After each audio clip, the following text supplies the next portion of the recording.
Buongiorno, ben ritrovati a un nuovo appuntamento con l'informazione di Telefriuli. Il 21 marzo è la giornata della memoria e dell'impegno per le vittime di mafia e per celebrarla la Prefettura di Udine insieme all'Ufficio Scolastico Provinciale ha organizzato un incontro al Liceo Copernico. Tra gli ospiti il prefetto Michele Penta, presidente dell'Osservatorio regionale antimafia, il sindaco di Mortegliano Roberto Zuliani, già generale dei Carabinieri, oltre a Silvia Stener, nipote di Eddie Walter Cosina, agente della scorta di Paolo Borsellino, ucciso nella strage di Via Amelio il 19 luglio del 92. Prosegue l'attività mirata della Prefettura di Udine insieme all'Ufficio Scolastico Provinciale e Regionale per quanto riguarda l'informazione nelle scuole. Oggi si è parlato di mafia in una giornata molto importante come quella del 21 marzo. Sì, volevamo farla non diventare una celebrazione inutile e formale, ma dare corpo e contenuto, e c'è stata, grazie alla capacità dei relatori, di dare messaggi importanti per i ragazzi. Quindi credo che il messaggio di oggi sia stato ben colto e di questo me ne fa piacere, ma non avevo dubbi perché la scelta dei relatori è stata mirata. In tutti questi incontri vediamo grande partecipazione da parte degli studenti, tante le domande, anche molto commossi in alcune parti di questo incontro. Sicuramente l'ultima testimonianza è della nipote di una persona, di un nostro collega morto durante l'attentato a Borsellino, è stata ben colta e quindi l'emozione è stata forte. I messaggi che sono arrivati credo che i ragazzi li abbiano capiti e introitati, quindi la collaborazione con l'istituto scolastico e con tutto il corpo scolastico continuerà sicuramente. Dottor Penta, lei ha sottolineato l'importanza dell'informare, dell'educare le giovani generazioni al riconoscere le mafie, riconoscere l'operato delle mafie anche dove sembra che non ci siano, come la nostra regione, ma in realtà è un tipo di mafia diverso, qui non si spara, qui si fa altro. Sì, è così, cioè la mafia esiste anche qua, anche in questa regione. E la necessità di rendere i cittadini consapevoli di questa realtà è fondamentale. Cioè le mafie si combattono sul loro stesso terreno, le mafie hanno bisogno del consenso. Se tu togli questo consenso, la mafia non ha più ragione di esistere, perde il suo substrato, la sua linfa vitale. E quindi è qui l'operazione culturale che va condotta, quella di togliere terreno sotto i piedi alle cosche mafiose. E quindi anche per questo informare le giovani generazioni che magari determinati fenomeni non li hanno vissuti di persona. Certamente, questo è. Loro rappresentano non solo il presente ma rappresentano il futuro. Quindi occorre educarli e insegnargli quelli che sono dei meccanismi che loro non conoscono. Il metodo mafioso loro non lo hanno vissuto, non lo vivono, per loro è lontano anni luce. È un fenomeno che per loro esiste in Sicilia, esiste in Calabria, esiste in Campania, esiste in Puglia. Soltanto devono rendersi conto che esiste anche qua. Qui è meno visibile perché evidentemente l'infiltrazione è sotto traccia, è silente perché l'esigenza è quella di renderlo silente per evitare che venga praticamente aggredito da parte delle forze dell'ordine. Questo bisogna insegnare ai ragazzi e questo è evidentemente lo sforzo che facciamo tutti perché evidentemente si rendano sempre più conto della consapevolezza di questo fenomeno e del pericolo che c'è. Sindaco, in passato generale in quiescenza dell'Arma dei Carabinieri, per questo qui presente oggi, ha raccontato l'importanza del lavoro quotidiano sul territorio, l'importanza di colpire le mafie, in particolare nella loro economia, per indebolirle. È l'elemento fondamentale dal mio punto di vista colpire i patrimoni mafiosi, togliere la possibilità di alimentare economicamente i gruppi, le consorterie, è l'elemento vincente se vogliamo dare un colpo importante nella lotta alla mafia. Al di là degli arresti, al di là di tutta l'attività operativa che viene svolta, l'attività preventiva è fondamentale, sia come prevenzione sui soggetti, sia come prevenzione con sequestri e confisca dei patrimoni.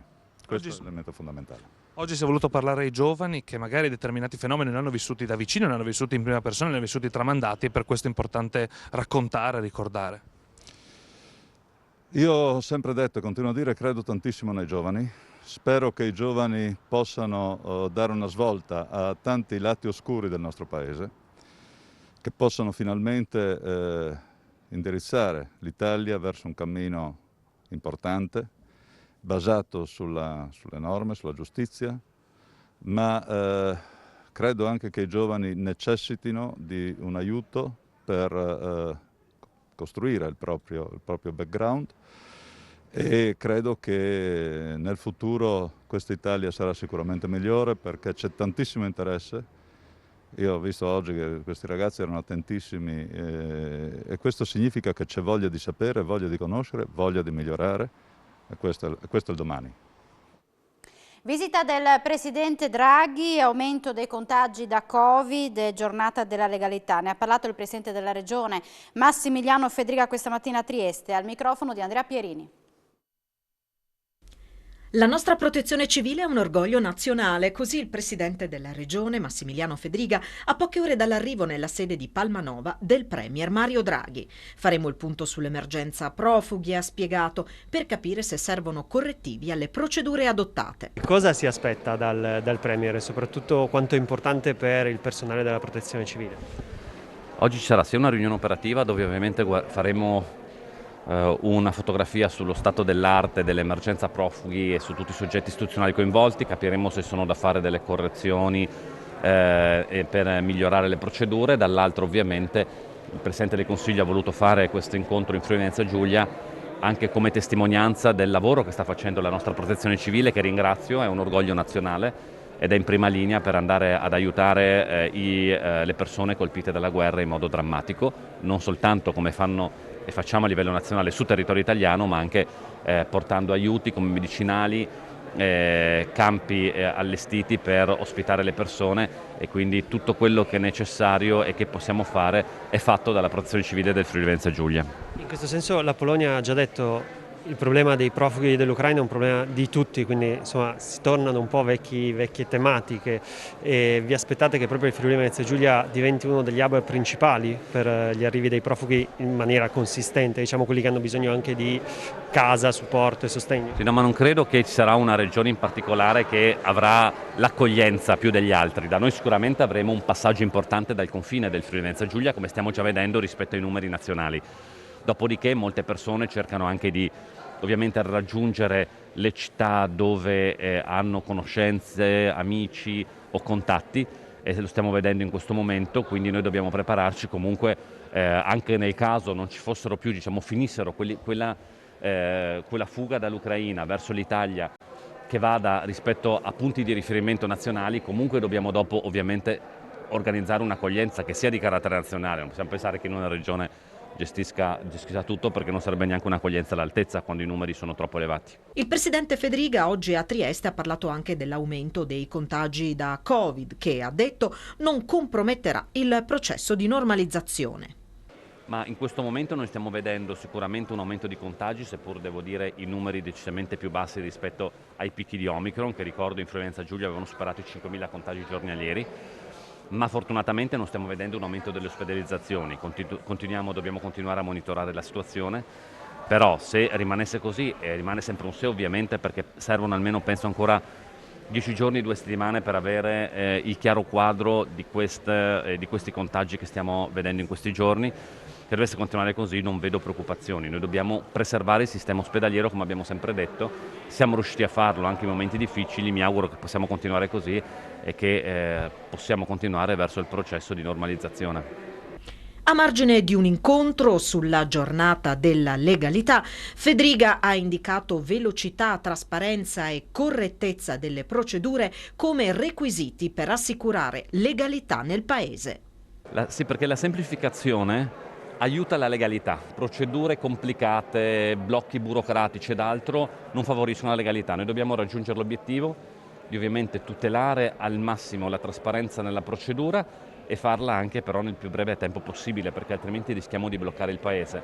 Le tecnologie oltretutto a disposizione ce lo permettono, le banche dati che sono a disposizione possono fare parlare le diverse pubbliche amministrazioni per raggiungere un ottimo risultato. Le pubbliche amministrazioni devono ovviamente aggiornare le procedure, devono essere in grado di dialogare fra di loro, e devo dire anche la normativa nazionale deve permettere che le pubbliche amministrazioni parlino fra di loro, perché delle volte regole estremamente complicate impediscono il dialogo e quindi la velocità, la trasparenza e la correttezza delle procedure. Piccola pausa per la pubblicità, ci vediamo tra poco, dove la linea.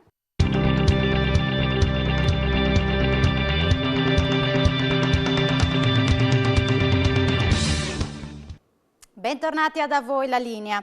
La settimana che si apre vede alcune importanti aziende ridurre la produzione a causa della mancanza di componenti e materie prime. Nel Pordenonese è prevista la cassa integrazione per 1 migliaio di lavoratori. Abbiamo fatto il punto con la FIM-CISL. La situazione è sicuramente complicata per quanto riguarda le nostre aziende, tra fermi, mancanza di componenti, insomma una settimana complicata quella che si apre oggi. Qual è la situazione sul nostro territorio? Sì, buongiorno. Allora, la situazione sicuramente cambia di giorno in giorno, di settimana in settimana. Oggi la situazione è abbastanza preoccupante perché ci sono comunque aziende con difficoltà, soprattutto nel reperimento della materia prima. Oggi abbiamo, per quanto riguarda Pordenone, Electrolux Italia, che tra l'altro del gruppo Electrolux è quella che sta facendo un po' più di cassa rispetto alle altre aziende. Qui abbiamo mancanza soprattutto dei microchip. Ci sono delle schede che vengono assemblate nelle lavatrici che sono difficili da reperire. Questa settimana, ad esempio, la cassa integrazione è molto più sentita perché riguarderà tutti i lavoratori per 3 giornate su 5, mentre le settimane scorse, tutto sommato, qualche linea comunque lavorava. Poi abbiamo Electrolux Professional, anche qui sono ormai settimane che andiamo avanti con cassa integrazione, non totalmente, però comunque ci sono delle linee che si fermano 1 o 2 giorni alla settimana e qui principalmente abbiamo mancanza di materiale in genere, partiamo magari dalla parte elettronica come magari qualche volta anche la materia prima. Sempre nel territorio oggi abbiamo ZML, che è quella che oggi sta soffrendo un po' di più rispetto a quello che sta succedendo nelle ultime settimane in riferimento alla guerra, perché qui abbiamo circa un reparto, soprattutto quello legato all'alluminio, che arriva proprio da questi paesi dove si fa fatica a farlo arrivare, quindi anche qui c'è bisogno di cassa integrazione. Stiamo parlando, diciamo, di un centinaio di lavoratori, quindi su 19 impianti lavorativi 8 sono in cassa integrazione e comprendono un centinaio appunto di lavoratori.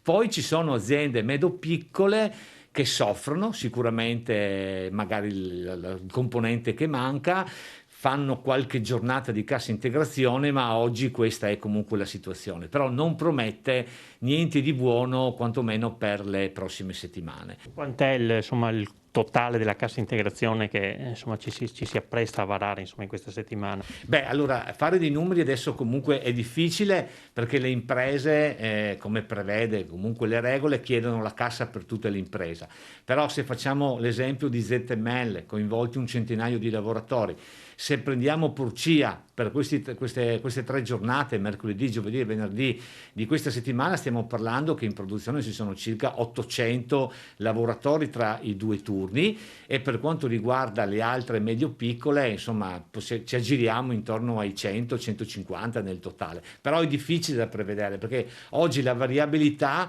è talmente così difficile da prevedere che dice oggi mi arriva la materia prima per produrre, poi in realtà c'è uno slittamento e quindi da domani rimango a casa e poi riprendo dopodomani. È molto complicato. Per quanto riguarda la Savio?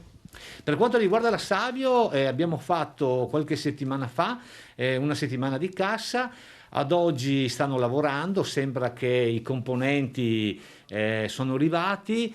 Siamo in una fase anche lì come dappertutto, perché siamo in una fase in cui le nostre imprese oggi hanno lavoro e questo è preoccupante perché gli ordini non possono rimanere sulla carta. Noi dobbiamo dare una risposta certa a queste imprese e ovviamente ai lavoratori. Però per adesso la Savio sta lavorando anche lei, all'interno dello stabilimento ci sono circa una un'ottantina di contratti interinali, agenzia interinale, e quindi insomma bene, diciamo che il settore rispetto a qualche mese fa è in ripresa. Ovviamente tutte le imprese lamentano un aumento dei costi notevoli, i margini si stanno comunque ridimensionando, stiamo parlando soprattutto del gas, stiamo parlando dell'energia elettrica, anche se nel nostro territorio, ad esclusione di ZML, le altre imprese, insomma, non lavorano moltissimo, ma i consumi si sono alzati. Questo in regione ci sono altrettante situazioni complicate, vedi la Pettini, vedi la IBS, che sono comunque imprese che stanno usando anche loro la cassa integrazione proprio perché comunque tra alluminio e acciaio e componenti che servono siamo veramente in difficoltà. Ritorniamo a Udine. Nel 2023 risorgerà la Galleria d'Arte Moderna del Palamostre, 2,5 milioni il costo della sua ristrutturazione. Vice Sindaco, dopo anni si ristruttura il blocco centrale del Palamostre. Quando partiranno i lavori e in cosa consistono? Allora, intanto questo è il Palamostre ideato, diciamo, negli anni 70 dall'architetto Avon e dallo studio dell'architetto Avon, e poi è stato leggermente messo a posto ma poco negli anni successivi. Adesso interveniamo con il blocco centrale che presenta da diversi decenni praticamente una perdita d'acqua notevole dal tetto, e poi era praticamente inutilizzabile per altre ragioni sul piano strutturale. Quindi noi interveniamo sul blocco centrale. Il primo blocco, quello del teatro, rimane fermo perché è anche utilizzabile e utilizzato. Il secondo blocco invece, che è la parte più importante, verrà ristrutturato completamente, verrà rifatto anche diciamo tutto il settore impiantistico, sia dal punto di vista elettrico sia dal punto di vista strutturale, con degli interventi abbastanza importanti. Il costo complessivo dovrebbe aggirarsi su 2,5 milioni. In cosa consistono i lavori? Consistono nel rimettere a posto il piano interrato, che sarebbe un deposito, una serie di depositi di opere d'arte e di altri punti, diciamo, che sono nevralgici per la struttura stessa.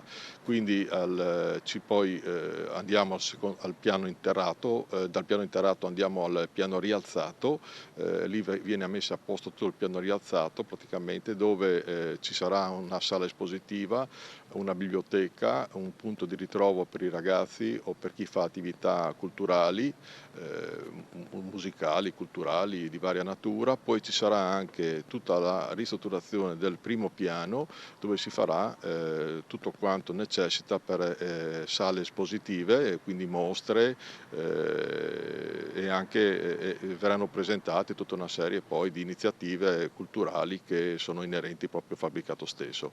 Diciamo che anche la parte caldo-freddo cosiddetto, cioè anche la parte umida dell'umidità, è molto importante e preponderante. Perché qui siamo in presenza anche di un complesso, ripeto, fatto negli anni 70, che necessita di una serie di interventi per poter ospitare opere d'arte anche di un certo tipo importanti, e quindi anche la parte dell'umido, diciamo dell'umidificazione, ha la sua notevole importanza.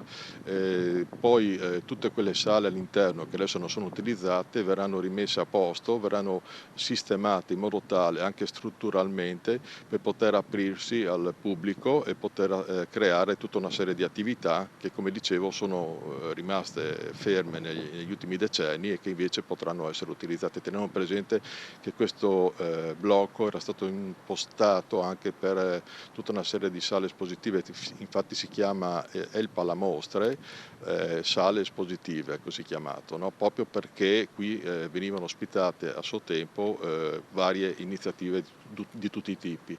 Questo intervento ha richiesto una progettazione molto dettagliata, proprio perché interveniamo su una struttura molto antica, ma soprattutto particolare nel suo genere. Quindi Udine avrà un'altra importante riqualificazione strutturale di un edificio nostro del comune, che sarà oggetto poi di un interesse non solo comunale ma anche extracomunale. Vedrete che con questa riqualificazione Udine acquisterà un altro tassello importante per il territorio friulano.